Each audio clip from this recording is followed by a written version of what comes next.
What? How you doing? Good to see you again. Yeah, you didn't expect me back, did you? You didn't care, did you? Do not blame you.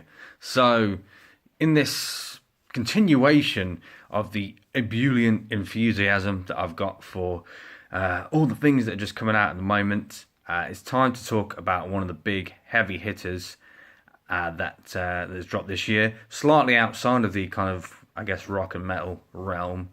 Still, I guess, technically rock, but I don't care. I mean, they are one of the most influential, one of the most consistent, at least in their quality anyway, and one of the just the best bands to come out of, well, England, the world, in the last 25 years. That band is Radiohead, and their newest album, A Moon-Shaped Pool. Now, I know it's been out for quite a while because they did the download-only release, and they released it in various kind of pre-order formats or whatever, but it's actually only had a physical release a couple of weeks ago. So I, having not really got access to a working computer at the moment, I couldn't actually get the old download. I didn't really want to stream it under shit quality, so I thought, yeah, I'll wait till the physical thing comes out. And the first two singles off the album, Burn the Witch and Daydreaming, I was really kind of blown away and impressed by, and it really did whet my appetite. But at the same time, I maybe didn't have like massive expectations for it. There's been other things that I've looked forward to a lot more, like, for example, the Gojira album, which I'm sure I'll be discussing very shortly.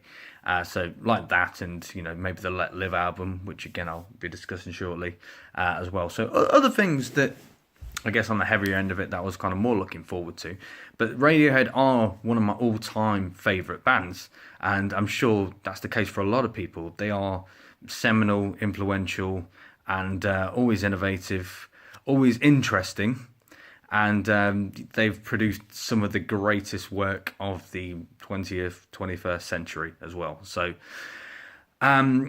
this one I bought at the same time as the Gojira album. And obviously I was very much, whoa, can't wait for the Gojira. That was the one I was really looking forward to, but I saw that and I thought, oh, snap, it's out today, brilliant. I'll snap that one up as well. And although the Gojira album is fucking awesome, by the way, spoiler alert, it is top draw. This album has really, really, really blown me away. And I was told to expect a much more sedate album. I was told to expect a more impenetrable album, and something that's a little more on the mellow side, not too guitar heavy, which is fine. But when I had that picture in my mind, I thought, okay, so it's going to be kind of, I guess, a follow-up to the King of Limbs, the previous album, which came out quite a few years ago now. That album, although it's really grown on me, and I do think it's a good album, certainly got a more mixed reaction than a lot of Radiohead's outputs. And that's partially because it's almost deliberately impenetrable and complicated, and it doesn't really adhere to conventional song structures. It's almost like Kid A, but with less hooks to lash onto. But that one does reward repeated listens, and because it's under 40 minutes long as well, it is something that you can kind of keep going back to. And now I really do like that album. I think it's fantastic.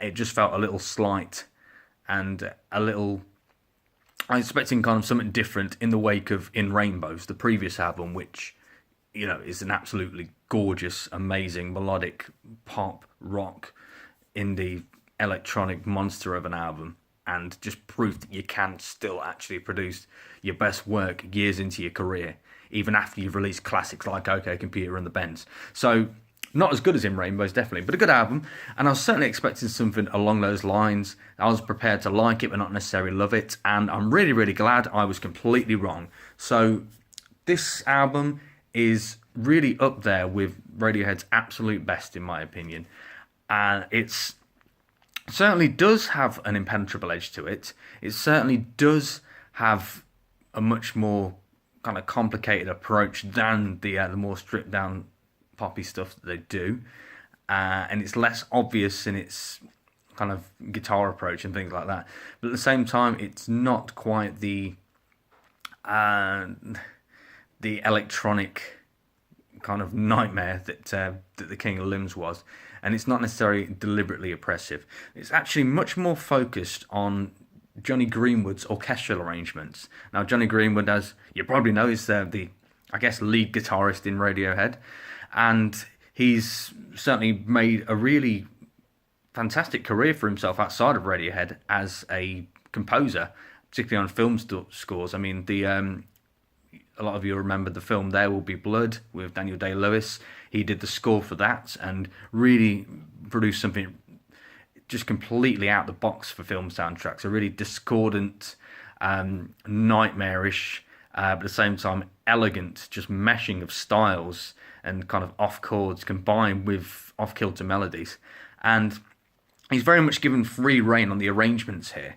And a lot of these songs have actually been kicking around for quite a while in Radiohead's back catalogue. A lot of them have been performed live, and they have a tendency to do that, just to allow a song to grow, actually play it live, and then when they feel they've got the definitive version of it, then lay it down.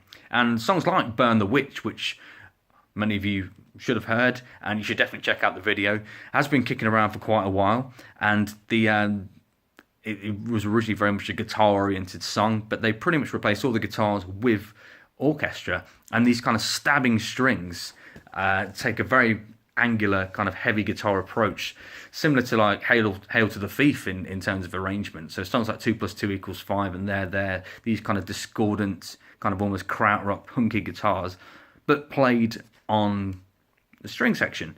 And Daydreaming, as you might have heard, a really beautiful piano-led song that really does create the feeling of Daydream, and again, one of their absolute best songs. And I've got to tell you, the fact that they released these two as a single pretty much filled me with the idea that this was really going to be hard going, and the rest of the album was going to be really kind of I guess a grower, something not immediate. But I'm happy to say it's a lot more immediate than you'd expect. Although there's these really kind of elaborate, dense arrangements going on, the thing that ties it all together, the thing that often ties Radiohead stuff together, is Tom Yorke's brilliant lyrics and his stunning voice. And, Tom Yorke has got to be one of the greatest singers just of all time. And I'm not just talking about kind of rock, indie, electronic music or whatever. I'm talking about of all time. He's got a voice where that's Tom Yorke within literally one note that he's singing. You think, that's the guy. He appears in other people's stuff. It just Tom Yorkeifies it. His presence ties things together. He's got a distinctive tone. He's got a fantastic way with lyrics. He's got a stunning range. And his kind of delivery, his inflections and his phrasing are something that people have often tried to imitate, but they've never really matched the subtlety and the intensity in places, and also that kind of vulnerability that he's able to convey. And vulnerability is certainly a theme throughout the album. Although you've got some really kind of clever, surreal, angry kind of songs, a lot of kind of veiled, politicised lyrics on there. Obviously, Burn the Witch is definitely another example on that. The Numbers, and also Tinker, Tailor, Soldier, Sailor, Rich Man, Poor Man, Beggar Man, Thief, another catchy song title. Definitely has that kind of angry, scowling political undertone that we've heard on things like Hail to the Thief, which, by the way, just up there with my favourite Radiohead album. Severely underrated album.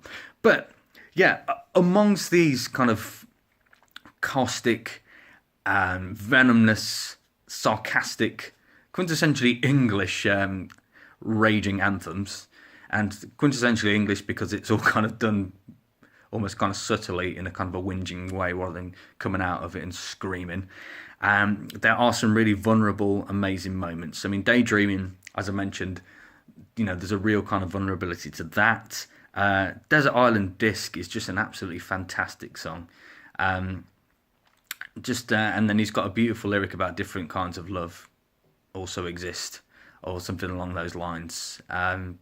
Just somebody kind of really wrestling with the nature of love, and a lot of this is actually born out of the breakup of his long-term partner of 24 years, and so you can really hear that. And none more than the final track, True Love Waits, which again has been around as long as 1995, and they've finally put a definitive recorded version. It was on the live album they released in about 1997 as the final track on there. But this is a vastly different version. This one, again, the keyboards really play a big part of it. Johnny Greenwood's florid, dense, and elegant arrangements really elevate this track to something even more kind of heartbreaking and bleak.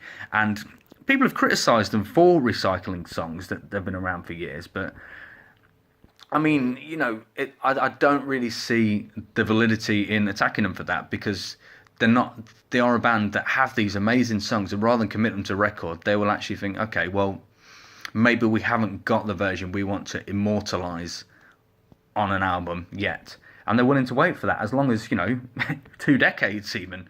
And this really is the definitive version of that. And I can see why they've done this, because this song has all the vulnerability of the previous version, but this is an older man now. This is a man in his 40s, and he's had a much more, I guess, rounded experience of sadness and the nature of love and losing people, and there's an almost sad acceptance to it, rather than a teenage angsty heartbreak that a young Tom York was kind of belting out. This is a much more sad, introspective, and just world-weary version of that. Someone that's almost gave up. So, it's a bit of a downer at the end of the album. And, I do get annoyed with people going, oh, Radiohead's so depressing, whatever. But, I mean, on a lot of this album, they do have a point. But then again, there are some really kind of light-hearted moments on there. There are upbeat moments. There's bits that remind me of the kind of jangly guitars of In Rainbows. And when the guitars do make an appearance on stuff like the numbers and present tense, and Identikit in particular, they really do make an impact. How does this rank in the Radiohead canon? Well, it's difficult to say at this stage, but I would certainly say very, very high. I would say it's in the same league as In Rainbows. It's in touching distance of the bends. Does it live up to OK Computer and Kid A? That's the only something we can really tell over time. But what I can say is this is an absolutely outstanding album by an outstanding band who continue to have an outstanding career, and it's something that, if you're a fan of Radiohead, definitely check it out.